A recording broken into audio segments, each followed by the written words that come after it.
All right, what's happening, Smart Money Gang? What's happening? What's happening, squad? Welcome back to the channel, man. For those of you who are new, man, I'm SMSFX Ken, and I do have a website, smsfxmentors.com and smsfx mentors.store, right? So you can check out some of the cool merch, right? And I'm gonna get on that merch, man. I'm about to put out some nice vibe stuff, right? Some nice little slogans, nice little t-shirts, nice short G set shorts and things of that nature, guys. So be prepared for that, man. Everything will be in the description below. Small disclaimer, I am not a financial advisor, but I am here to help you guys, mentor you guys, guide you guys, take you through the learning process, shorten the learning curves, right, of Forex, guys. So by that being said, man, you already know what it is. You already know what I've been trying to force y'all to be on, man, before y'all come to this class, before y'all even try to put y'all money involved. Y'all know I like for y'all to Google, do the research, right? I always put y'all up on game. I always let y'all know the best sites, the best places to actually learn Forex, right? And on a budget, right? For free, guys. So I've been running a promotion with free content, also just $99 lifetime, guys. $99 lifetime, right? And you could have joined and had a private mentor, one-on-ones. We could have sat down and you know, got a trading plan together. We could have did risk management together. We could have got you a nice risk to reward ratio going on. We could have got numbers and equations, and we could have put these problems together, right, and solved them, guys.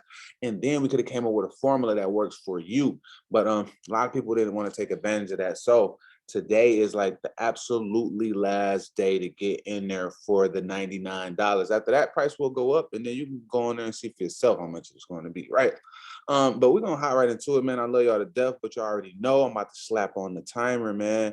And then we're gonna finish the breakdown of baby pips, guys. So babypips.com, for you those of you who don't know, you can go on to babypips.com and actually do a whole free course, guys. So a lot of you are paying for courses that has the same exact thing as baby pips, right? So what I want to do is expose that and let you guys know, like, okay, there is something, babypips.com. You can go on there. You can actually join a free course and actually learn everything you need to know about Forex. So a person can't really waste your time just giving you the basics, the nonsense, where baby pips, the same thing baby pips give you, right? I wanted to focus on the chart work, maybe you know, different types of candle patterns and different types of, you know, the terminology, right, that you might have to learn, like shorts, longs, right, instead of buy and sell, right, things of that nature.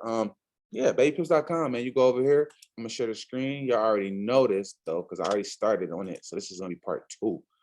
This is gonna be part two. And I think I left off on how do you trade because I was going to walk through it, but kind of ran out of time, guys. So you know, I'm gonna hop right into it because I don't want to waste you guys' time. So we left out on part two. We already went to how to make money, right?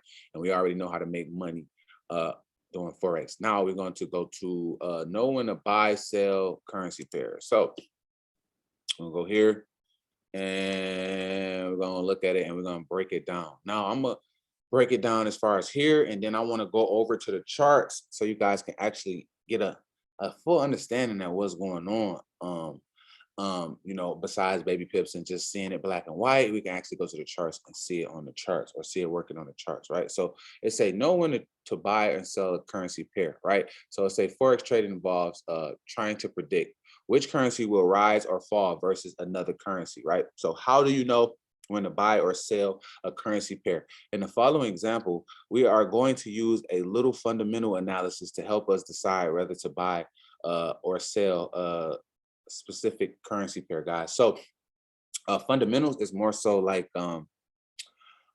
what the news is saying. So like when the NFP dropped Friday, guys, that is a good fundamentals. We were supposed to go and check the news to see what's going on, go see the fluctuations, go see you know, anything that's about money in the country. We can go see unemployment rates. It's a million different ones, guys. My head, I get brain farts, man. You know, when you know so much, it'd be like, oh my God, you know, da da da. But yeah, things of that nature, right? Inflation, right? All of that, right? All of that good stuff. So let me see. It say the supply and demand, right? So guys, I preach on supply and demand. The supply and demand for currency changes due to various economic factors, which drives currency exchange rates up or down, right? Each currency belongs to country or region. So Forex fundamental analysis focus on overall state of country economics, right? So economy, such as productivity, employment, manufacturing, international trades, and interest rates. Okay, guys. So wake up.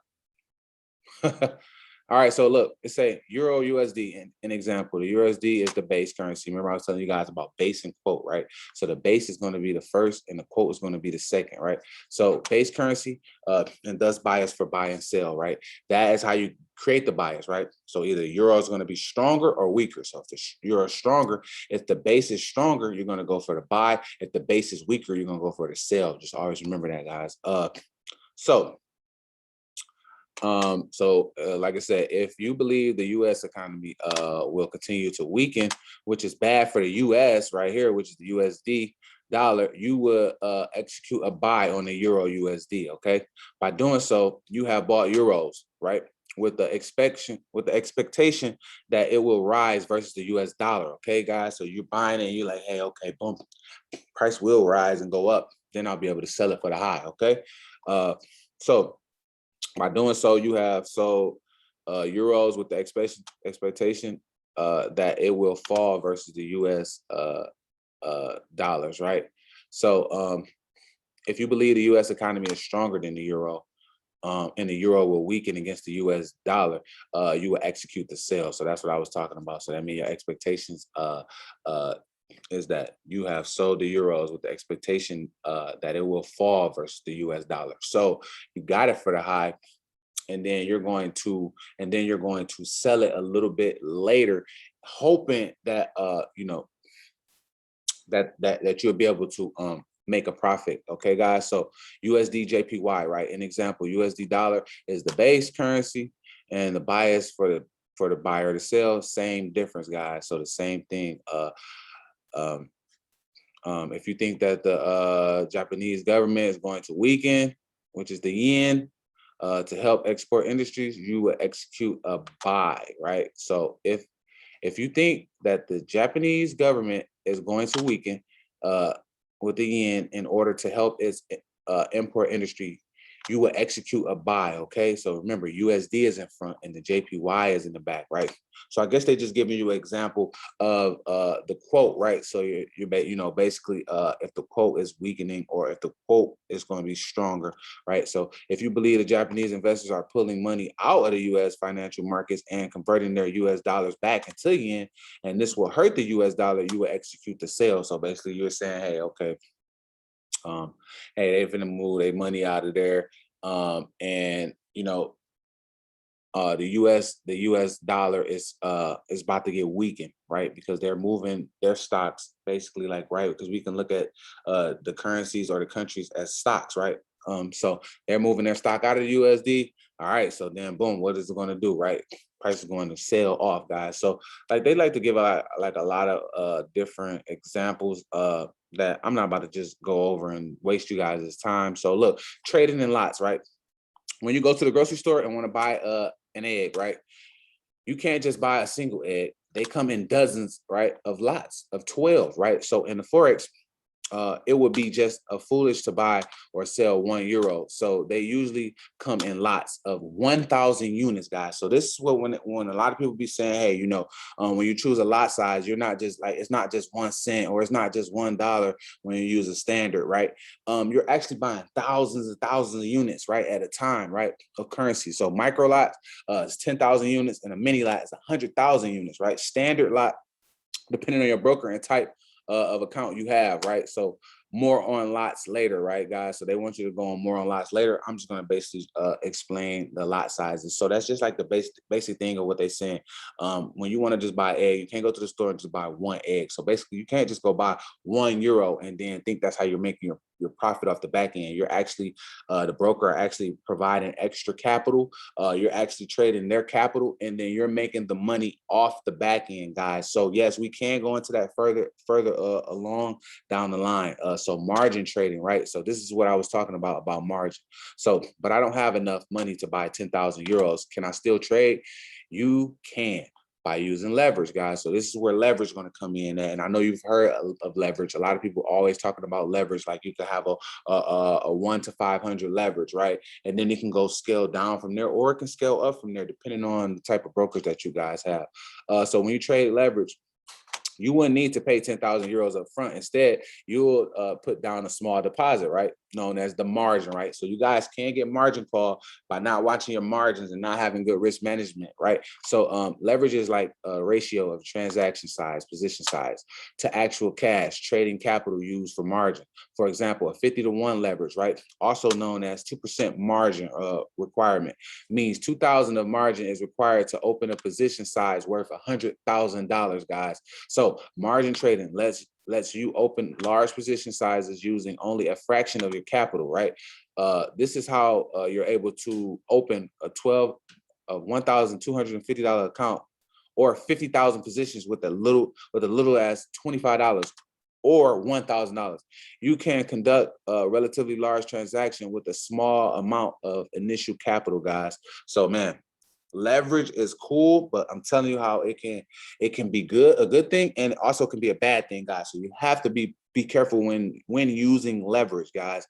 And like I said, you can go over all of this type of detailed information later on. But yeah, you know, you can come on babypips.com and get all of this information. So you got rollover, right? For position open at your broker, cutoff time is usually around 5 p.m., guys. So 4:35, there is a daily rollover fee, also known as a swap fee. So you have to pay a swap, guys, when you roll over. If you hold your trades over the weekend, or if you hold your trades during this session when the market closes, then therefore you will have to pay a swap, guys. So you'll have to pay a swap fee, which is you know, usually depending on your position sizes, or depending on your broker, right?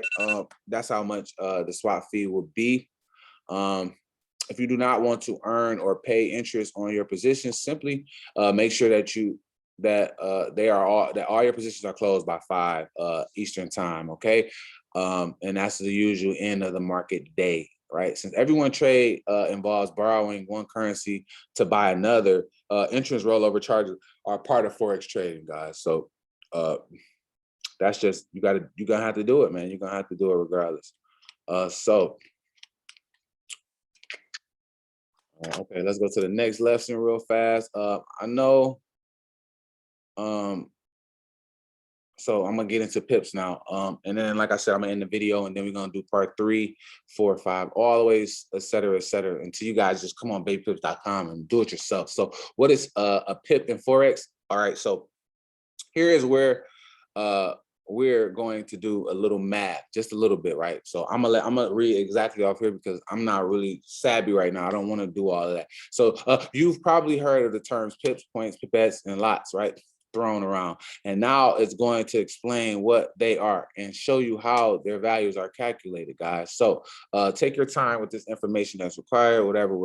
What the heck is a pip, right? The unit of measure of express the change in value between two currencies is called a pip. Okay, guys. So if Euro USD moves from 1.1050 to 1.1051, that is called 0.001 USD rise in value. And it is 1 pip, guys. A pip is usually the last decimal place of a price quote. Okay, guys. So most pairs go to 4 decimal places, but there are some exceptions, like the Japanese, guys. They move so funny, man. The yen moves funny. I barely traded because of how it moves, right? So they go out to 2 decimal places, right? For example, Euro USD is 0.001 and USD JPY is just 0.01. Okay, guys. So Euro USD, this is considered a pip. Now, what is a pipette? Okay, there are Forex brokers to quote currency pairs behind the standard 4 and 2 decimal places to 5 to 3 decimal places, right? There are quoting fractional pips, also called points or pipettes, right? So a lot of you guys, man, a lot of you guys be thinking that you're catching a lot of pips. And at the end of the day, you are probably catching pipettes, right?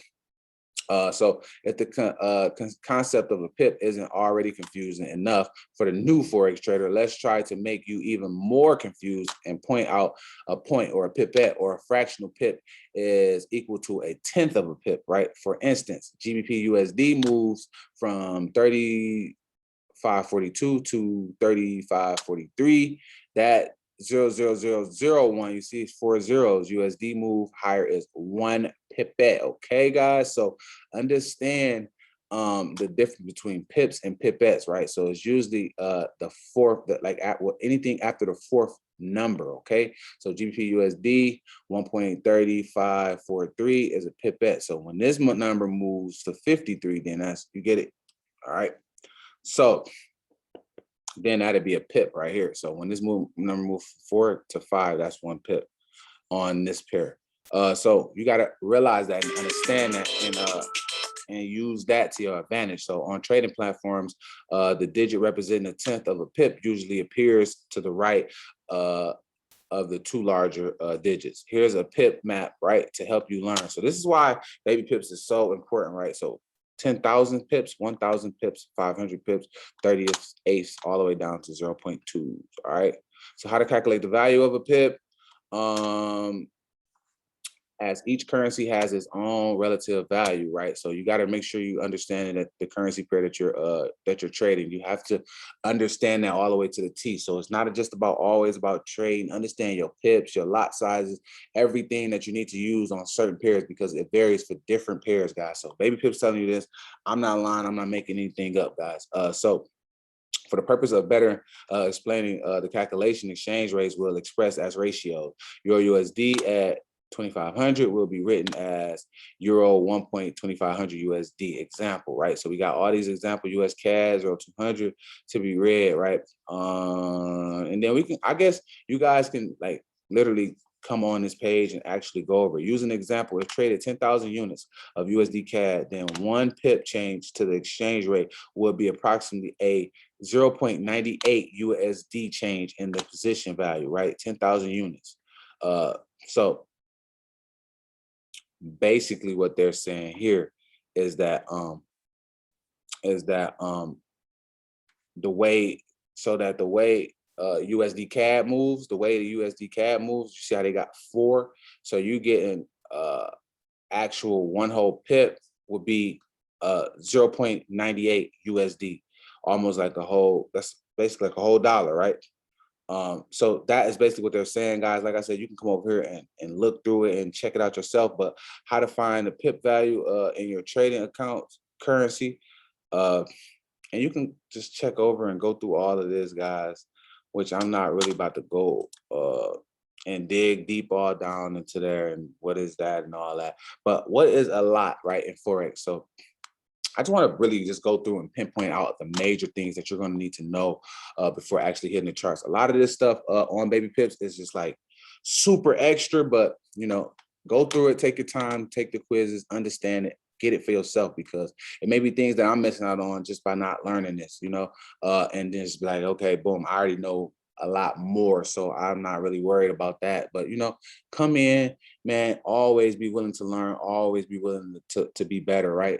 So what is a lot, right? So Forex is commonly traded in specific amounts called lots, or basically the number of currency units you will buy or sell. A lot is measured in a transaction amount. When you place order on trading platforms, orders are placed in size quoted in lots, right? So here they go back to the egg. It's like an egg carton or egg box in British English, right? When you buy eggs, you usually buy a carton. 1 carton includes 12 eggs. The standard size of a lot is 100,000 units of currency. So when you use a standard lot size, you're buying 100 units, right, of basically money, right? Because it's like, okay, if you was buying stock, you would be buying stock. But if you was buying eggs, you'd be buying eggs. But you're buying currency from another country. So you're just trading and exchanging money for money. So you're buying $100,000 worth. Okay, so just remember that, right? When you use a standard units, right? So a standard is like $1 or maybe $10. I can't really I can't really judge that, man, because I be hearing so much different stuff. So we'll see on here how much a standard is usually considered $1, but a lot of people say standard is $10. So it's all in the mind game right here. The standard size for a lot is 100,000 units of currency. And now there are also many micro nano lot sizes that are 10,000, 1,000, and 100 units, guys. So you see the 0.1s and you barely get whatever, you get $1, whatever, because you're buying 100 units at worth.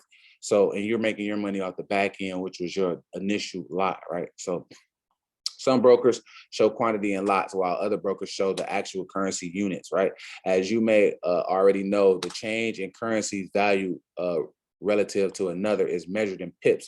So that's how you're making your money off the point, off the push, and then you're making your money off the lot size, which is very, very small percentages of a unit of currency values, right? To take advantage of this minute change in value, you need to trade large amounts of particular currencies in order to see any significant profits or losses, guys. So that is why you need the bigger lots or the standard lots to actually make money off the point movements, right? So you can go through all these examples, guys. I already wasted a lot of time going through a lot of examples. So a standard lot is $10. A mini lot is $1. A micro is a 0.1, and then a nano is a 0.01, right?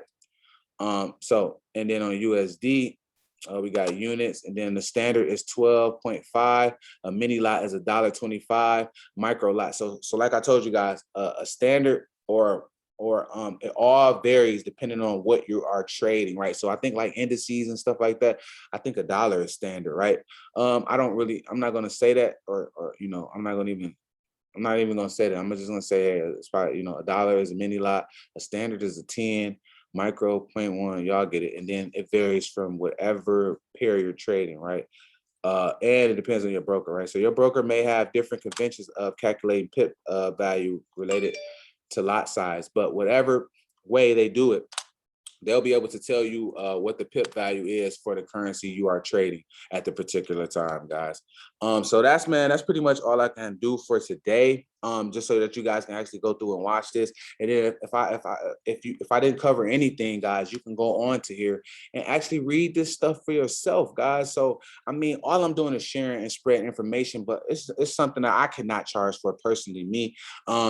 And a lot of these courses, they're going to be telling you the same thing. What is a lot? What is a spread? If you go look at a lot of these courses, it's literally right here free for babypips.com. Teach me things about the charts. Teach me how to make money. Teach me how to actually do my analysis, my fundamental, and then how to check sentiment, sentiment, sentiment analysis as well, or teach me about exhaustion and things of that nature. Like, don't waste my time with showing me something that I can literally go and get free education on. But guys, that's all up to you, man. Y'all already know what to do, man. Everything will be left in the description below. Like, share, subscribe, tell a friend, man. I hope that these videos is going up, and I hope that you guys are watching these videos and getting closer and closer to becoming a full-time Forex trader, and to be able to work from the comfort of your home, and to be able to make extra money, to be able to make as much money as you feel is need fit for you and your families, man. Man, I just hope that you guys are taking advantage of all of this, man. I did not have a place where I can index everything, can actually go to one page, be able to actually go down this page and actually learn how to trade from it, guys. So if I was you, I would actually take advantage of this, and I would actually take advantage of babypips.com. I would not take advantage of it, man. Go in there, test your skills, test your listening behaviors, take a test, do all that, man. Don't let these courses fool you guys, man. SMSFX, you already know I'm gonna bring awareness to all the bull. Let's get it, gang.